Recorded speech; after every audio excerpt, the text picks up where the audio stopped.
పంతులు గారు వచ్చారా? రండి. నమస్కారం అమ్మా. నమస్కారం. అమ్మా, నీ చెప్పిన సామానని తెప్పించారా? తెప్పించాం పంతులు గారు. వస్తా, పంతులు గారు చెప్పిన సామాన్లన్నీ ఉన్నాయి కదా? తెచ్చానక్క. పంతులు గారు మీరు కూడా ఒకసారి పూజ సామాన్లు చెక్ చేసుకుని అన్ని వచ్చేలేదో చెప్పండి. అలాగేనమ్మా.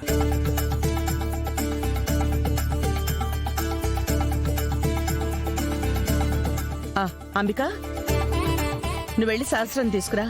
పంతులు గారు కూడా వచ్చేసారు, టైం అవుతుంది కదా. సరే అక్క.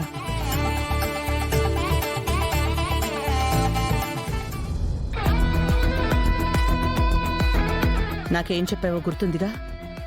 ఏంటి వదినా, దేని గురించి మాట్లాడుతున్నారు? మర్చిపోయావా? విహారితో నేను మాట్లాడతాను, వాణ్ణి ఎలాగైనా ఉండేలా చేస్తానని చెప్పావు కదా. వాడు అసలు ఇంట్లోనే ఉన్నాడా? విహారీ ఇంట్లోనే ఉన్నాడు వదినా, బయటికి ఎక్కడికి వెళ్ళలేదు. ఇప్పుడు సహస్ర వస్తుంది, అప్పుడు విహారి కూడా కిందకి రావాలి, గుర్తుపెట్టుకో. అలాగే వదినా. రండి. ఏంటి లేటుగా వచ్చారు? మీకోసమే ఎదురు చూస్తున్నాం. పంతులు గారు కూడా వచ్చేసారు. దారిలో చిన్న పనుండి లేట్ అయింది పద్మాక్షి గారు. అవును, మీ రేంజ్ కి సీమంతం ఇంకా గ్రాండ్ గా చేస్తారనుకున్నామే.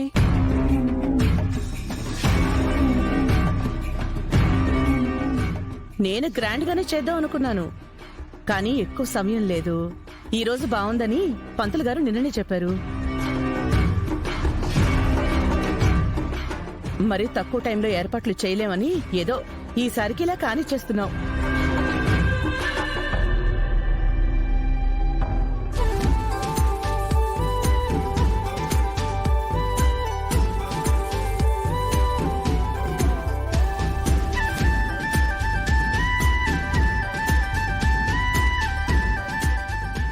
అమ్మా, ఆ పూలదండ తీసుకుని మీ అమ్మాయికి వేయండి.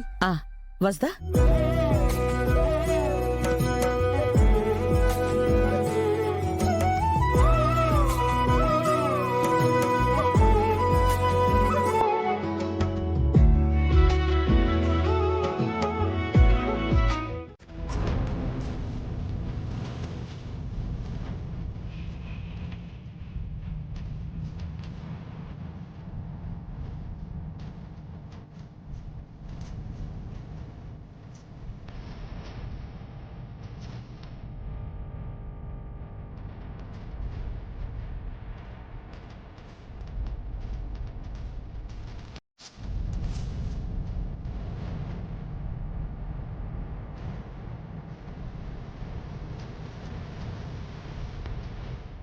లేమ్మా, కూర్చో. నెమ్మదిగా లేమ్మా.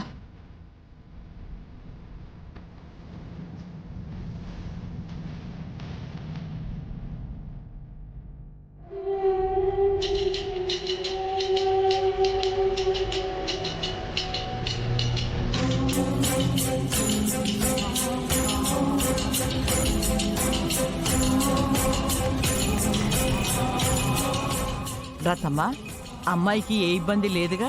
లోపల బిడ్డ బాగానే ఉన్నాడుగా? అంతా బాగానే ఉంది, కానీ లోపల బిడ్డ చాలా బలహీనంగా ఉందమ్మా.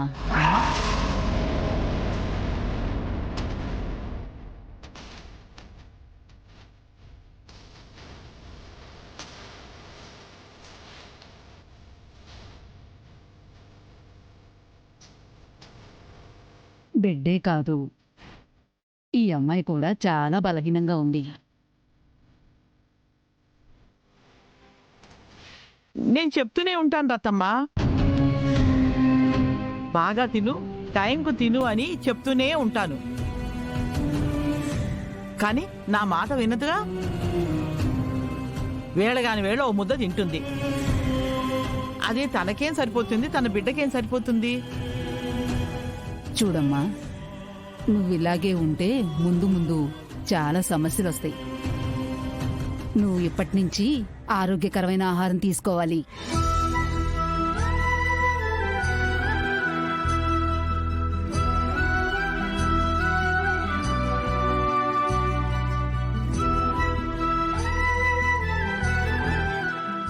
అమ్మా, ఇవి 11 రకాల తృణధాన్యాలతో చేసిన పొడమ్మా.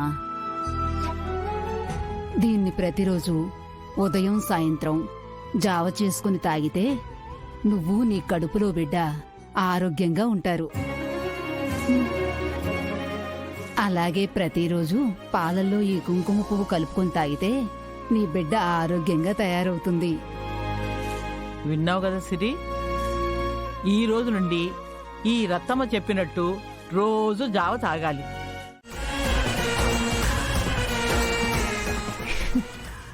3, 2, 1. ఇప్పుడు చూడు మన గేమ్.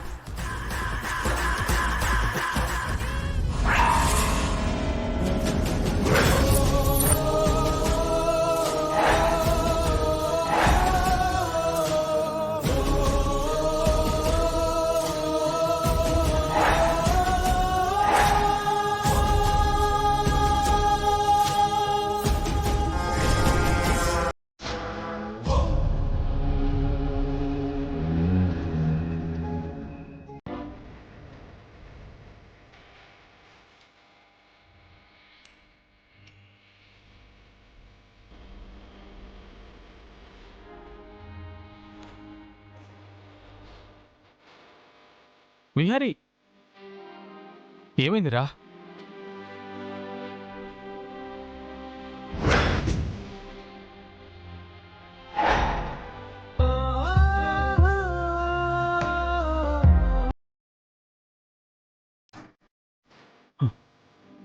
రేయ్, లక్ష్మి విడాకుల నోటీస్ పంపించడం ఏంట్రా?